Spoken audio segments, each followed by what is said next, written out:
जम्मू कश्मीर पर जबर के साए में एक और ईद गुजर गई। हर नारवा पाबंदी कश्मीर पर मुसल्लत है। आजादी सिर्फ भारतीय फौज को है। छापों की, गिरफ्तारियों की, घर जलाने की और कत्लो गारत की। कश्मीर में तो इस साल ईद है ही नहीं, मातम हो गया इस साल ईद पे। और क्या, इतने लड़के जख्मी हैं, कौन सा ईद मनाएंगे अब। उधर से गांव में से आ गया STF CRP, तो उन्होंने हम पे पलटबारी चलाई। हमारी तो ईद नहीं है अभी कोई। हमारी ईद तब सफल हो सकती है जब इस कश्मीर को इस मुसीबत से आज़ाद होना हो। जितना यहाँ पर जुल्म चल रहा है इतना अभी कभी हमने नहीं देखा। मेरी तो एक कहाँ गई, अगर दूसरी भी जाएगी कोई टेंशन नहीं है। बस हमारे कश्मीर आज़ाद होना चाहिए इस मुसीबत से, इस जुल्म से। दुनिया कोरोना से लड़ रही है, जबकि भारत बालादस्ती के नशे में कश्मीरी कौम को सफ़े हस्ती से मिटाने में मसरूफ है। जुल्म, नाइंसाफी और बेइतनाई की आंधी मकबूजा जम्मू कश्मीर में पूरे जोरों शोर से चल रही है, बल्कि ये कहना चाहिए कि चलाई जा रही है, क्योंकि आलमी इक़्तिदार वाले 100% अपने मुआशी फ़वाइद के असीर बने हुए हैं। 1945 में अक़वाम मुत्तहिदा इस अम्र के लिए तो नहीं बना था कि बड़ी ताकतों का आला कार बनकर रह जाए। कश्मीरी कट रहे हैं, मर रहे हैं, एहतजाज कर रहे हैं, इंसाफ के लिए, अदल के लिए, इंसानियत के लिए। लेकिन दूसरी जानिब क्या है? 8 लाख फौज, जदीद असलहा और इंसानियत सोज कवानीन।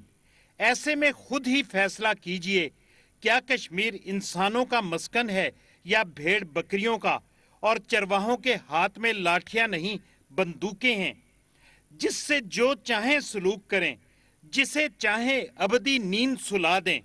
भारत जैसी फिस्ताई हुकूमत से सामना है, जो कोरोना जैसी आलमी वबा को भी अपने इस्तेमारी हथकंडों के लिए इस्तेमाल कर रही है।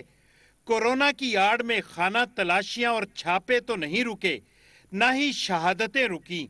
मस्जिदों पर ताले जरूर पड़ गए, घरों से निकलना दुश्वार कर दिया गया, कारोबार करना मसदूद कर दिया गया। कितनी ईदें, कितने रमजान आए और गुजर गए। हमेशा यही किया गया कि इबादत तक से रोक दिया गया। हकीकत यह है कि दिल्ली सरकार कश्मीरियों के इज्तिमात से शदीद परेशानी का शिकार है।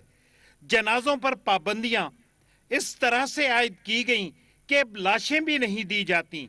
जामे मस्जिद श्रीनगर, हजरत बल और दीगर तमाम अहम मकामात पर ताले लगाकर ये सोच लिया गया है कि इस तरह से तहरीक रुक जाएगी। अकल के अंधे ये नहीं जानते कि भारतीय फौज ने जिस भी घर का चिराग गुल किया है, वो नफरत का उबलता अलाव सीनों में दबाए अपना हर बेटा कुर्बान करने को तैयार बैठा है। मुझे यूं चंदे मुकीमे आस्ताने गैर होना था, मगर अब लिख रहा हूँ सीरते पैगम्बरे खातिम। खुदा का शुक्र है यूं खातिमा बिल खैर होना था। इथे पर खुदा का शुक्र है मेरे बेटे का खातिमा यूं बिल खैर होना था। हमारा बेटा गया शहीद, वो अल्लाह के नाम से गया।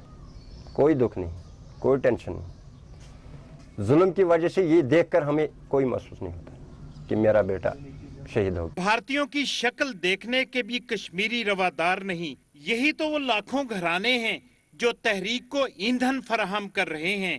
इस जिल्लत की जिंदगी से इज्जत की मौत ही बेहतर है।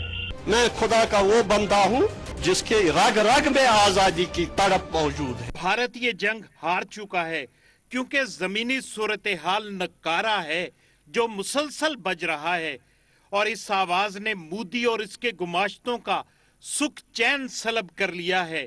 हकीकत यही है कि हक व सदाकत के काफिले कभी नहीं रुकते।